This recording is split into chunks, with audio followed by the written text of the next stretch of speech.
armament industries going and justifies it in the name of democracy. And you have others. So all of them find a justification which suits their need. The Romans spoke of unity. The British, whose conquests were for raw materials and providing a market for the products of the Industrial Revolution, called it civilizing education. We are conquering these barbarians of India, Africa, and civilizing them. What does that civilization mean? That's a different question. And today, the USA has its own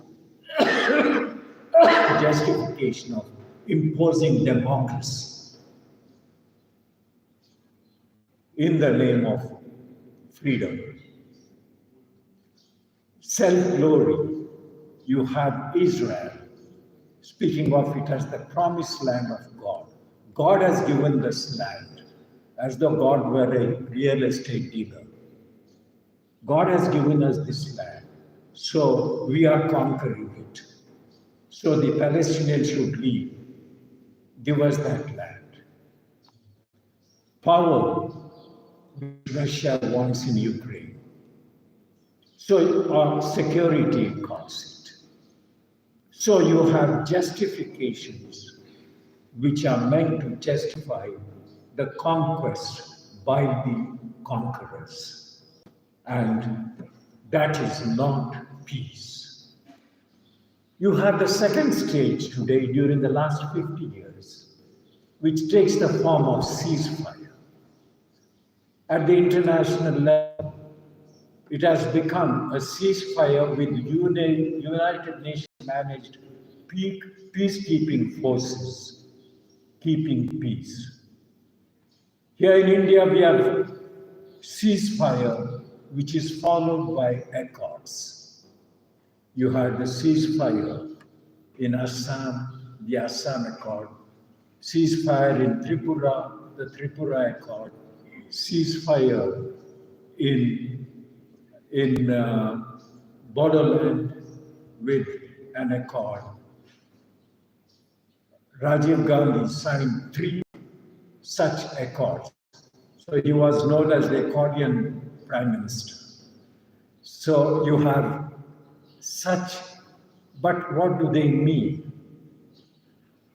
At the international level, ceasefire with peacekeeping in practice means the conqueror keeping the conquest. There has been a ceasefire in Israel, for example. The territories that Israel conquered remain in its hands. We have ceasefire. Trump is speaking about ceasefire.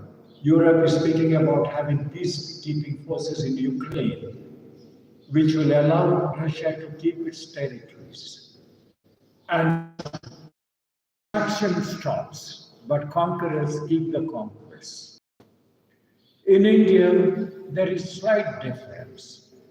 Most cases of ceasefire are in response to the militant groups that are representing a certain cause. And when the state is not able to suppress the people there, it accepts ceasefire, but often it stops at that. So peace there in practice means absence of armed conflict, but not reconciliation. And then many of these accords end up as power sharing agreements between the government of India or state government and the militant groups. An elite getting power, and that's where